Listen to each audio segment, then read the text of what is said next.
प्यारे बच्चों नमस्कार। अरे नमस्कार की आवाज़ तो आनी चाहिए। कैसे हैं आप लोग? ठीक है। देखिए, जैसे कि मैंने आपसे एक दिन वायदा किया था कि मैं कभी ना कभी आपके साथ अपने विद्यालय के विद्वान, हिंदी के विद्वान डॉक्टर विक्रम गौड़ रसिक से आपकी मुलाकात कराऊंगा। और वो समय आ गया है, शुभ घड़ी आ गई है और हमारे बीच हैं डॉक्टर विक्रम गौड़ रसिक जी।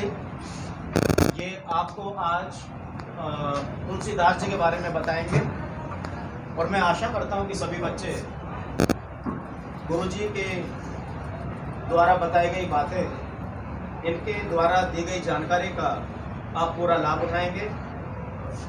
सभी बच्चे तालियों से सर का स्वागत करेंगे।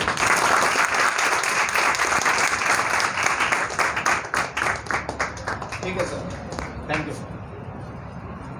धन्यवाद।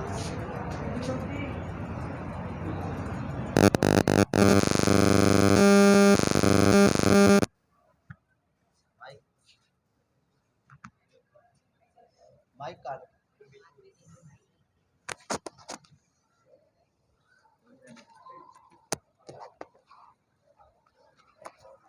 धन्यवाद आदरणीय श्री गजेंद्र जी। प्यारे विद्यार्थियों, आप सबको मेरा हार्दिक अभिवादन, नमस्कार। बच्चों, अभी जैसा कि सर ने आपको बताया है कि तुलसी साहित्य पर चर्चा करनी है और जब तुलसी का नाम लेते हैं तो तुलसी साहित्य संपूर्ण मेरे मनोमस्तिष्क में उतर आता है। और बेटा ध्यान पूर्वक सुनेंगे, किसी प्रकार के किसी बच्चे की आवाज़ नहीं आनी चाहिए। अगर ऐसा होता है तो आपकी जगहसाई होगी। संपूर्ण विश्व में जो कुछ मेहनत कर रहा हूँ उस मेहनत पर पानी फिर जाता है बेटा। तो जब तुलसी की बात करता हूँ तो मैं 4 पंक्तियाँ तुलसी द्वारा रचित रामचरितमानस से पढ़ूंगा और उसके बाद फिर बात करूंगा। जो सुमिरत सिद्धि होई गणनायक करिवर बदना, करऊ अनुग्रह सोई बुद्धि राशि शुभ गुण सदना। मूक होहि वाचालु पंगु चढ़ै गिरिवर गहना, जासु कृपा सो दयाल सदा सदा क्षीर सागर शयना। बंदौ गुरुपद कंज कृपा सिंधु नर रूप हरि, महामोहतम पुंज जासु बचन रवि कर निकर।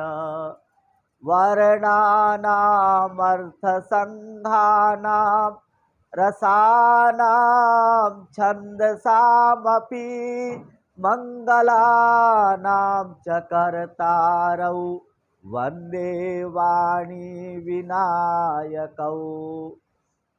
प्यारे विद्यार्थियों, तो जन्म है वह 1632 के आसपास हुआ और कहते हैं कि राजापुर में उनका जन्म हुआ। राजापुर बांदा जिला में है, एक गांव है, उसमें उनका जन्म हुआ और वहाँ जन्म लेते ही माता पिता सबका स्वर्गवास हो गया। पिता उनके आत्माराम दुबे थे, माता का नाम हुलसी था और बचपन में उनका नाम राम बोला पड़ गया। राम बोला इसलिए पड़ गया, जन्म लेते ही उनके 32 दांत थे, तो जन्म लेते ही उन्होंने राम राम बोलना शुरू कर दिया और उनका उनका नाम राम बोला के रूप में प्रसिद्ध हो गए और उनका नाम राम बोला पड़ गया। तो बच्चों, इस प्रकार से कहते कि चुनिया दाई ने उनका लालन पालन किया। लक्ष्मी स्वयं आकर के उनको भोजन दे जाती थी और भोजन देने के बाद फिर उन्हें उनका लालन पालन हुआ और फिर बाद में वे जो है अयोध्या चले आए। अयोध्या में फिर जो है उनका मन लगने लगा। फिर तत्पश्चात वे काशी चले आए। काशी में उनकी भेंट बाबा नरहरिदास से हुई। किससे भेंट हुई? बाबा नरहरिदास से भेंट हुई उनकी, और उन्होंने उन्हें गुरु मान लिया। और गुरु मानने के बाद वे उनको संसार से विरक्ति हो गई और ईश्वर की भक्ति में लीन हो गए। ईश्वर की भक्ति में लीन होने के बाद चुपचाप आ जाओ। ईश्वर की भक्ति में लीन होने के बाद उन्होंने अनेक ग्रंथों की रचना की। सबसे बड़ा जो ग्रंथ है वो महाकाव्य रामचरितमानस है। कौन सा है? रामचरितमानस। उसके बाद छोटे छोटे काव्य लिखे और गीत काव्य लिखा, गीतावली, दोहावली और बरबय रामायण, पार्वती मंगल और ये रामलला नहछु, बरबय रामायण, ये सब जो है लिखा। और ये अष्टछाप के कवियों में ये जाने जाते थे। और उसके बाद ये 1680 संवत में वाराणसी के 80 घाट पर उनकी मृत्यु हो गई। और श्रावण के शुक्ल पक्ष के दिन, श्रावण शुक्ला तो उन्होंने कहा कि श्रावण शुक्ला सप्तमी 80 गंग के तीर, तुलसी तजो शरीर। तो तुलसी ने शरीर का परित्याग कर दिया, महाविसर्जन कर दिया। और जो है उसके बाद तुलसी का जो रामचरितमानस है, वो रामचरितमानस एक एक भगवान शिव के द्वारा, फिर उन्होंने अपना आध्यात्मिक गुरु भगवान शिव को माना। तो भगवान शिव के बारे में वे कहते हैं कि सुकृता संभूतानो विमला विभूति, मंजुला मंगल मोद प्रसूति, गुरुपाद नख शिख मणिगण ज्योति, सुमिरत दिव्य दृष्टि ही होती, बंदो गुरुपाद पदुमा परागा, सुरुचि सुबास सरसय अनुरागा। इस प्रकार अपने गुरु का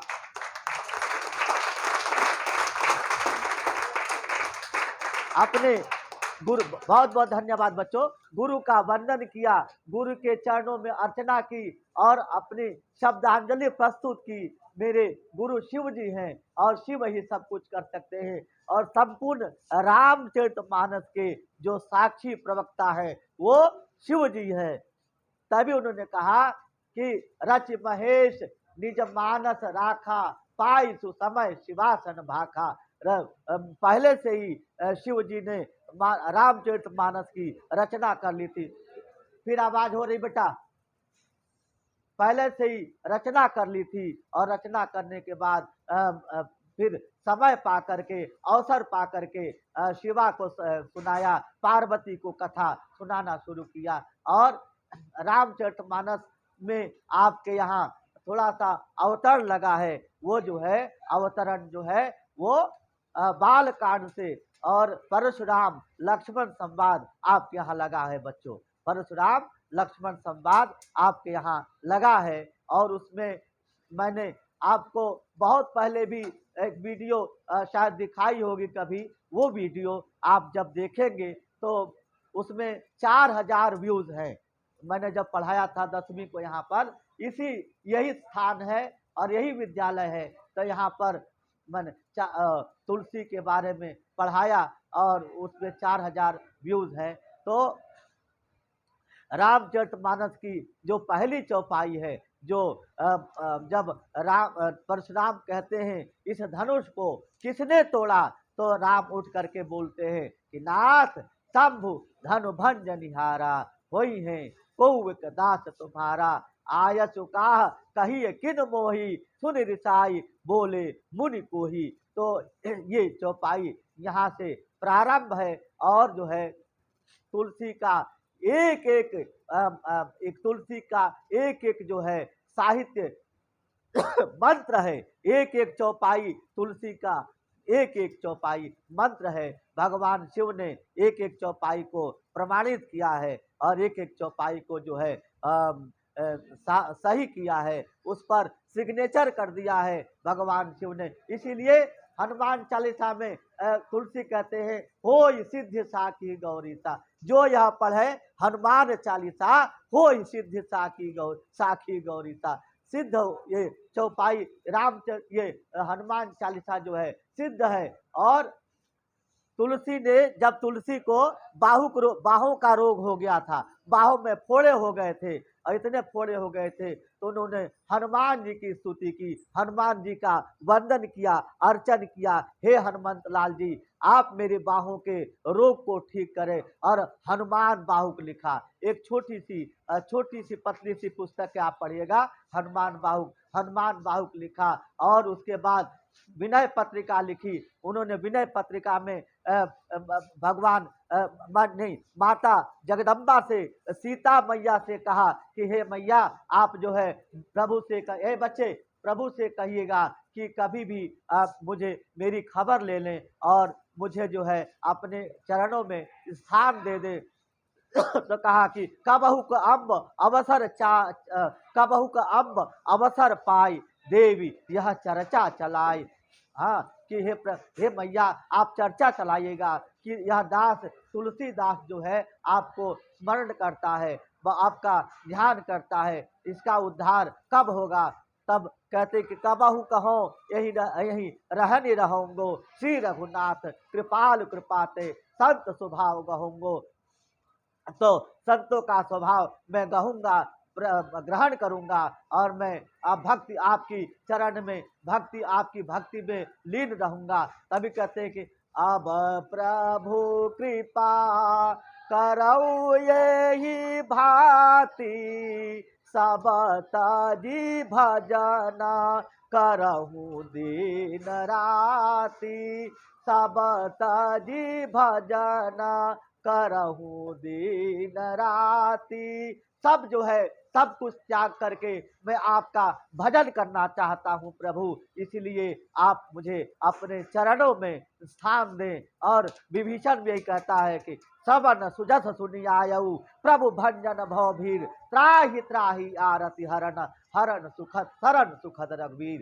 तो इस प्रकार से बच्चों तुलसी का जो साहित्य जो जी बहुत सुंदर तुलसी का जो साहित्य था मैंने संक्षिप्त रूप में, बिंदु के रूप में आपके लिए बताया। और आप जो है आशा करता हूं कि आप इससे लाभान्वित होंगे। तो पहला ग्रंथ तुलसी का कौन सा है? कौन सा बेटा? रामचरितमानस। पहला ग्रंथ कौन सा है? रामचरितमानस। हाँ, दूसरा ग्रंथ है कवितावली। दूसरा कौन सा है? कवितावली। तीसरा है दोहावली। और फिर अगला है गीतावली। हाँ, बरबै रामायण, रामलला नहछु,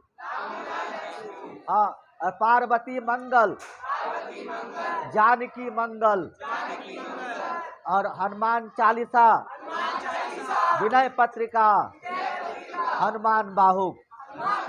तो ये सारी रचनाएं जो है तुलसी ने की है। और इन्हीं शब्दों के साथ अपनी वाणी को विराम देता हूँ और बाबा तुलसीदास को नमन करता हूँ।